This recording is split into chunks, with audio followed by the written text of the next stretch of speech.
Hello friends, आप सबको शालू का नमस्कार। कल मैंने आपको 92 तक की कहानी बताई थी। 1992 रवि घर में सबसे बड़ा था और शादी के कुछ साल हमारे साथ रहा। बहुत अच्छे से रहे। बहुत ही अच्छा रिलेशन रहा। और सुजाता भी एडजस्ट हो गई, मैंने कल बताया था आपको। लेकिन एक परिवार में जहाँ भाई बहन इकट्ठे रहते हैं, वहाँ प्यार, लड़ाई झगड़ा सब होता रहता है। लेकिन हमारे घर में ऐसा कभी नहीं हुआ। बहुत ही प्यार से, बहुत अंडरस्टैंडिंग के साथ सब भाई बहन रहे। और उसमें से मोनालिसा शादी हो गई 94 में, और फिर वो चली गई। तो घर से जो बहुत सारे बच्चे इकट्ठे थे, तो मोना की विदाई करना हमारे लिए बहुत ही एक बड़ी बात हो गई। क्योंकि शादी होके बहुत छोटी थी, तो घर अपने ससुराल चल जा रही थी। तो घर में और उसके पापा बहुत ही दिल को लगा लिया। पहले ही थोड़ा वैसे हो गए थे, और उसके बाद बहुत ही दिल के बहुत कमज़ोर थे। एक भाई का दुख, एक भाई भाभी का दुख, एक बड़े भाई का दुख। और उसमें फिर उनको लगा कि मोनालिसा की शादी हमने जल्दी कर दी और वो अभी यहाँ से चली जाएगी, तो वो भी उनके ऊपर असर पड़ गया। उसके बाद कुछ साल बाद रवि को गवर्नमेंट क्वार्टर मिल गया, और रवि सुजाता दोनों अलग हो गए। तो ये सब फिर उनके ऊपर फिर थोड़ा सा बहुत रोए। उस दिन खाना नहीं खाया इन्होंने। मुझे वो दिन अच्छे से याद आता है। तो ऐसा नहीं कि लड़ाई करके गए, क्वार्टर मिल गया तो चले गए। लेकिन घर से एक एक जना, रवि और मोनालिसा दोनों चले गए। बाकी बच्चे घर में रहे, अच्छे से रहे। रवि का आना जाना हमारे घर में लगातार था। केयरिंग भी था, कभी कुछ हो गया हम लोग भी जाते रहते थे, वो भी आता रहता था। तो ऐसे ही रिलेशन अच्छा ही रहा। उसके बाद फिर 94 के बाद मोनालिसा सब हम लोग स्टेशन पे छोड़ने गए थे 94 में। और उसके बाद उसकी जो विदाई हो गई, और सब बच्चे, गौतम छोटा था, 7 साल का था, और बहुत ही दिल को लगा लिया क्योंकि दीदी चली गई। और भी घर में इनको और भाई बहन सब मतलब बहुत ही उसमें थे, दुख में थे। तो विदाई लड़कियों की कितनी मुश्किल है। अभी भी विदाई का नाम आते ही आंख में पानी आ जाता है। लेकिन क्या करे, टाइम ऐसा था। और एक एक की विदाई होती रही। 2 बच्चे चले गए घर से। उसके बाद फिर लाइफ नॉर्मल हो गई।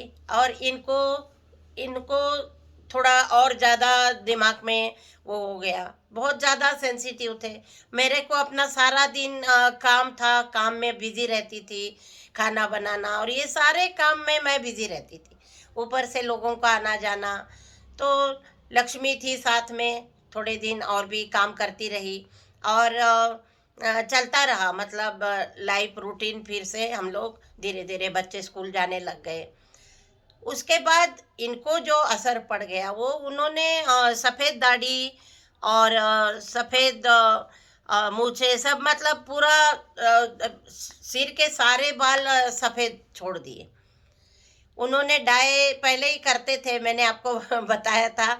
शादी में ही इनके बाल कुछ कुछ सफ़ेद थे, और पानी डालने के लिए मना किया था।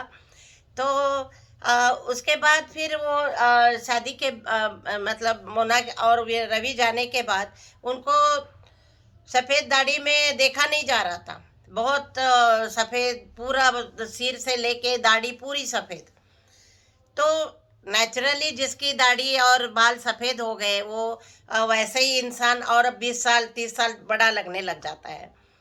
तो मेरे को भी मैं तो छोटी थी, मतलब 30 35 के 36 साल की थी मैं, 35 36 साल की।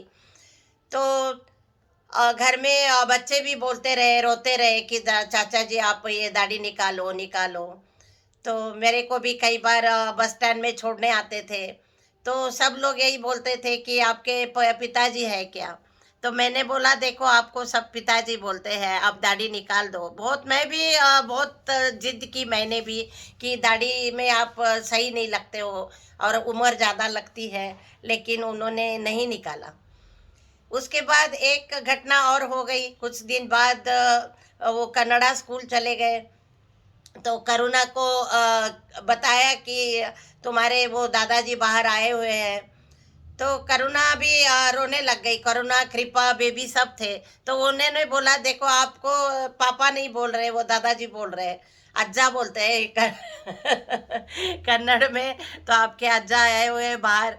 तो उनको भी बच्चों को भी थोड़ा वो हो गया भाई, बच्चे भी बोलने लगे कि चाचा जी आप ये दाढ़ी निकालो। उन्होंने नहीं निकाला। फिर तीसरी घटना हो गई। मतलब ये घटनाएं होती रह गई क्योंकि इतना ज़्यादा शरीर में और फेस में इतना ज़्यादा चेंजेस आ गया ना, तो एकदम से ही बुजुर्ग आदमी लगने लगे थे। तो उसके बाद एक दिन मोनालिसा क्या हो गया, उसको क्लास जाना था।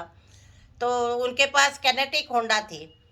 तो सर्दी का मौसम था, तो वो मोना को वहाँ बिठा के कन्नड़ स्कूल ले गए। तो वहाँ उसने देखा कि स्कूल के बाहर उसके कुछ फ्रेंड्स खड़े हुए थे। मतलब लड़के लड़कियां ऐसे ही ग्रुप में बातें कर रहे थे। तो मोनालिसा ने बोला कि अभी थोड़ा मतलब एक तीन चार मिनट का रास्ता था, तो उसने दूर से ही देखा और फिर बोलने लगी चाचा जी आप मेरे को यहीं छोड़ दो। उन्होंने बोला स्कूल तो उधर है, 2 मिनट तो लगेंगे, मैं छोड़ दूंगा। लेकिन वो कहने लगी नहीं नहीं मुझे इसे इधर ही छोड़ो, इधर ही छोड़ो। फिर बड़ी जिद करने लग गई, तो फिर उन्होंने उधर ही छोड़ा। तो फिर घर आके उसने बताया कि मम्मी आज ना चाचा जी छोड़ने आए थे, तो मैंने पहले ही उनको मैंने बोल दिया कि आप रोक दो, मैं इधर ही उतर जाऊंगी। तो मैंने बोला ऐसे क्यों किया तुमने? तो कहने लगी कि नहीं मम्मी, सब लोग ना दाढ़ी देख के वो फिर कहेंगे कि भाई आपके ग्रैंडफादर है क्या। चाचा जी को देख के सब लोग हंसेंगे। वो छोटी थी तो उसके दिमाग में तो उसको भी लगा कि नहीं नहीं मेरे को इधर ही छोड़ दो, जिद करके वो उधर ही उतर गई। अब धीरे धीरे आदत तो पड़ी गई क्योंकि बच्चे छोटे थे। देखिए गौतम भी 7 साल का था और बहुत ही मतलब चेहरा वैसा लगने लगा। अब आदत पड़ गई तो बाद में सब लोगों ने बहुत साल बाद फिर कभी मन में आ गया तो उन्होंने फिर डाई भी कर लिया था। लेकिन वैसे उनको सफ़ेद दाढ़ी सफ़ेद बाल में ही रहे। तो ये एक लाइफ में सबसे बड़ा चेंज आ गया उनके लाइफ में। और उन्होंने मतलब उनका लुक जो है वो बहुत चेंज हो गया। तो ऐसे ही है ज़िंदगी। और बहुत कुछ सिखाती है। तो उनके सफ़ेद बाड़ी दाढ़ी में देख के बच्चे भी थोड़ा वो करते थे। लेकिन क्या करें अभी। तो ऐसे ही ज़िंदगी चलने लगी, सब लोग नॉर्मल हो गए। फिर 94 में करुणा चली गई, रवि चला गया और फिर बाकी बच्चे घर में रहे और ज़िंदगी चलती रही।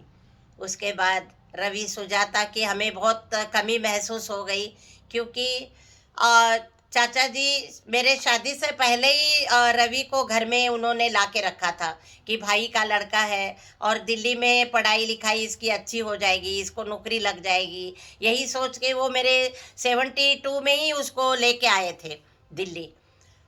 तो मेरे शादी के बाद वही घर में था और आनंद था। उसके बाद ज़िंदगी ऐसे ही चलती रही। और इसके बाद की कहानी मैं आपको 94 के बाद की कहानी फिर मैं आपको कल बताऊंगी कि कितना बड़ा और लाइफ में चेंजेस आती है कैसे रही। तो वो मैं आपको कल बताऊंगी। तब तक के लिए नमस्कार। आप सबका धन्यवाद। और दादी माँ की कहानी सुनते रहिए। देखिए हिम्मत रखने से क्या नहीं होता है। हिम्मत भगवान ने मेरे को दे दी, लोगों का साथ मिलता गया। लोगों का बहुत बड़ा साथ था मेरा और उस साथ के सहारे मैं अपना चलती रही। तब तक के लिए नमस्कार, आप सबका धन्यवाद।